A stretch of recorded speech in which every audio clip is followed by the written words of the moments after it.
Dum da dum dum. Hey guys, Sean here. Salt Supply S2. Been a minute. My firing pin came loose because, well, I torture my devices. So it has been re-Loctited.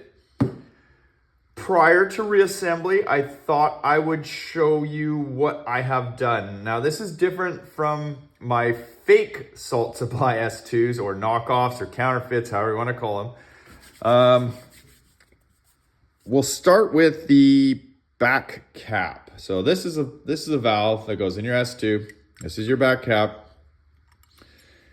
I drilled straight through and tapped straight through 1/8 NPT. I did the tap straight through because it was easier. And I capped it, plugged it with a 1/8 NPT plug. You can see I picked up a little more volume.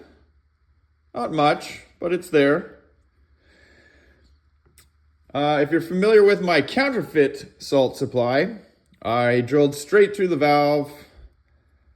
I installed, I installed a FSC firing pin, actually a short one, not the full length one. Well, here, let's see if you can make the comparison here. Probably pretty hard to.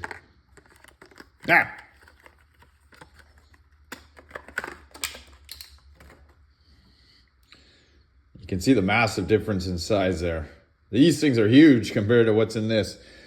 So I drilled through this valve and used a Milsig heat core O-ring, reinstalled it, installed the FSC firing pin in the bolt, and it works. It works pretty good. But I may have gone a little too far with, drilling the restrictor and stuff like that. So I haven't transferred it over to my good Salt Supply yet because I wanted to go down a different route with this one. What I did with this, I drilled the same 3/8 through the valve, but this time I didn't go all the way through. I stopped short of these threads, so I stopped right around here. So you can see there is a step inside there, and that's where my drill actually stopped. The light doesn't make it any better. So I stopped short, and it also countersunk sort of where this flat edge meets here. I figured it'd probably, help with some airflow,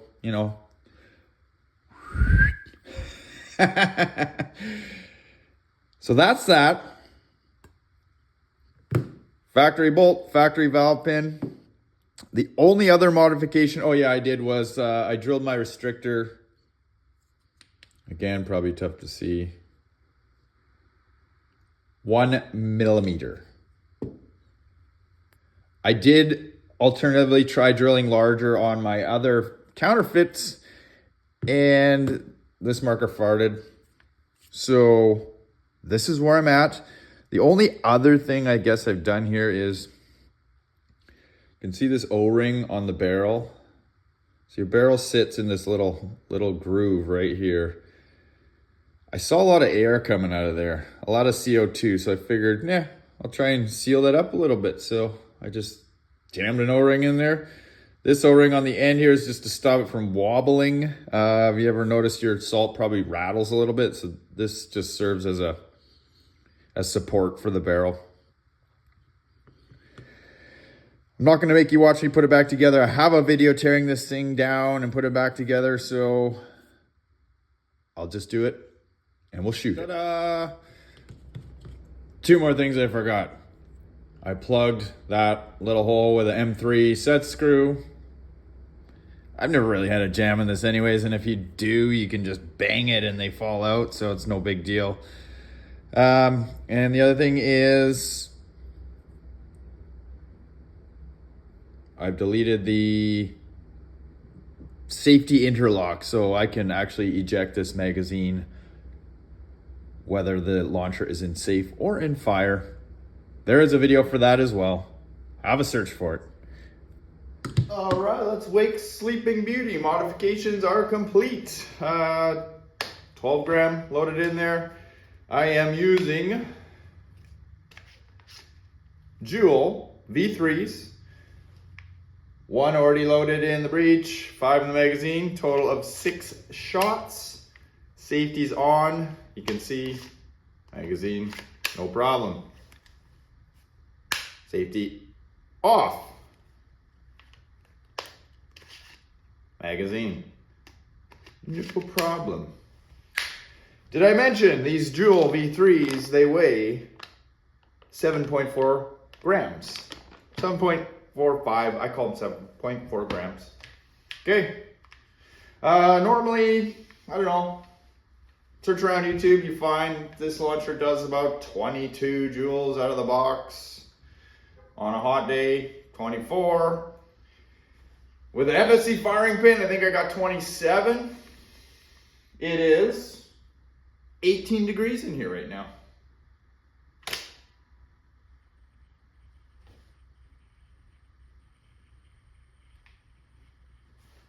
I think my cap is leaking.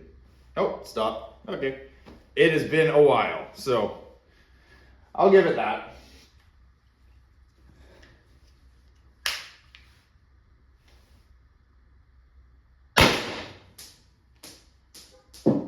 Oh, 254. A lot of frost came out of the end of that. 240.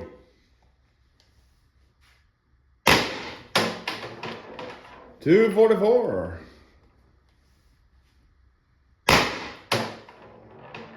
242.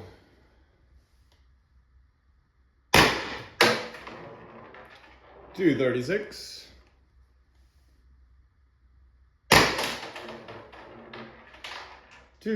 Well, it said 232, not F off. All right, that was the end of that magazine. I'll just finish off these couple last shots, and I don't know if that was fair. I think I'm gonna load one more CO2, and we'll do that one more time. Just because, yeah, it needs to stretch its legs, it really does.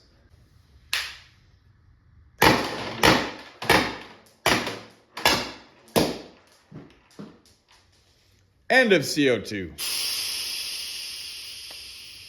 CO2 number 2.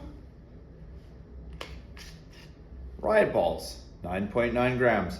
Historically, CO2 launchers, 99.9% of the time, produce better energy with a heavy projectile. So, 9.9 grams it is. Now that was a better puncture.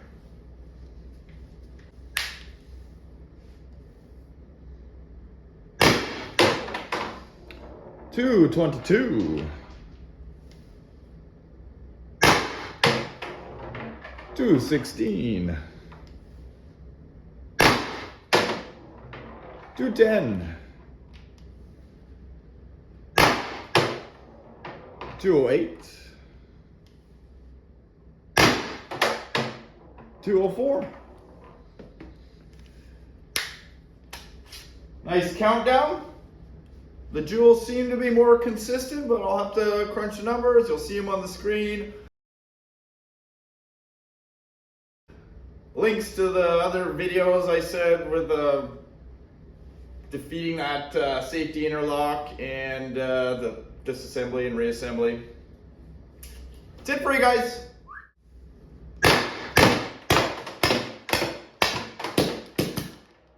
Might have to do that FSC pin after all.